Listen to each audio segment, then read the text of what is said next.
ട്രംപിനെതിരെ RSS മുഖപത്രം. ലോകത്ത് ഭീകരവാദവും സ്വേച്ഛാധിപത്യവും പ്രോത്സാഹിപ്പിക്കുന്നത് അമേരിക്കയെന്ന ഓർഗനൈസറിൽ വിമർശനം.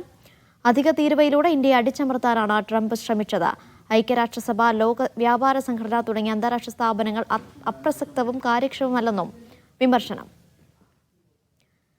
സജു തോമസ് വിവരങ്ങൾ നൽകും. സജു, എന്താണ് ഈ ലേഖനത്തിലെ ഉള്ളടക്കം?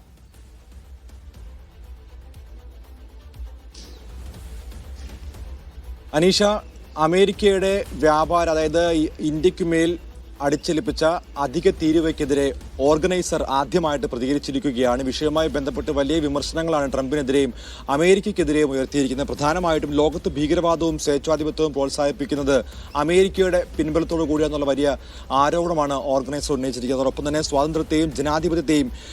സ്വാതന്ത്ര്യത്തിന്റെയും ജനാധിപത്യത്തിന്റെയും മിഷിഹ എന്ന വ്യാജേന അമേരിക്ക ലോകത്ത് ഭീകരവാദത്തെയും അതോടൊപ്പം തന്നെ സ്വേച്ഛാധിപത്യത്തെയും പ്രോത്സാഹിപ്പിക്കുന്ന നടപടിയാണ് ഇതുവരെ സ്വീകരിച്ചിരിക്കുന്നത്. അധിക തീരുവയിലൂടെ ഇന്ത്യയെ അടിച്ചമർത്താൻ വേണ്ടിയാണ് ട്രംപ് ശ്രമിച്ചത്. പക്ഷേ ഇന്ത്യയുടെ സാമ്പത്തിക വ്യവസ്ഥ അതൊക്കെയും അതിജീവിച്ചെന്നും ഓർഗനൈസർ പറയുന്നു. അതോടൊപ്പം തന്നെ വ്യാപാര യുദ്ധങ്ങളും താരിഫുകളും മറ്റൊരു രാജ്യത്തിന്റെ പരമാധികാരത്തിനു മേലുള്ള അല്ലെങ്കിൽ പരമാധികാരത്തെ ദുർബലപ്പെടുത്താൻ വേണ്ടിയുള്ള ശ്രമമാണ്. അത് ഇപ്പോൾ അന്വർത്ഥമാക്കുകയാണ് അമേരിക്കയുടെ വ്യാപാര നയത്തിലൂടെ ഇപ്പോൾ ട്രംപ് ചെയ്യുന്നതെന്ന് പറയും. അതോടൊപ്പം തന്നെ ഐക്യരാഷ്ട്രസഭ, ലോക വ്യാപാര സംഘടന ഇതൊക്കെയും അപ്രസക്തമാക്കിക്കൊണ്ടുള്ള പ്രവർത്തനമാണ് അമേരിക്കയുടെ ഭാഗത്തുനിന്നും ഉണ്ടായിരുന്നത്. പ്രത്യേകിച്ച് ട്രംപിനെതിരെ വലിയ രൂക്ഷമായ വിമർശനം ഉയർത്തുന്നു. പ്രത്യേകിച്ച് അമേരിക്കയുടെ സാമ്പത്തിക രംഗം വലിയ രീതിയിലേക്ക് കൂപ്പുകുത്തുന്ന ഒരു അവസ്ഥയിലേക്ക് മാറിയിരിക്കുകയാണ്. ഈ അവസ്ഥ പിടിച്ചു നിർത്തുന്നതിന് വേണ്ടിയാണ് മറ്റ് ലോകരാജ്യങ്ങളുടെ പരമാധികാരത്തിന് മേലുള്ള ട്രംപിന്റെ കടന്നുകയറ്റം. ഇത് ഒഴിവാക്കണമെന്നും ശക്തമായ പ്രതികരണം മറ്റ് ലോകരാജ്യങ്ങളുടെ ഭാഗത്തുനിന്ന് കൂട്ടായിട്ടുള്ള ഒരു പ്രതികരണം അമേരിക്കയ്ക്കെതിരെ ഉണ്ടാകുമെന്നുള്ളൊരു മുന്നറിയിപ്പും കൂടിയാണ് ഇപ്പോൾ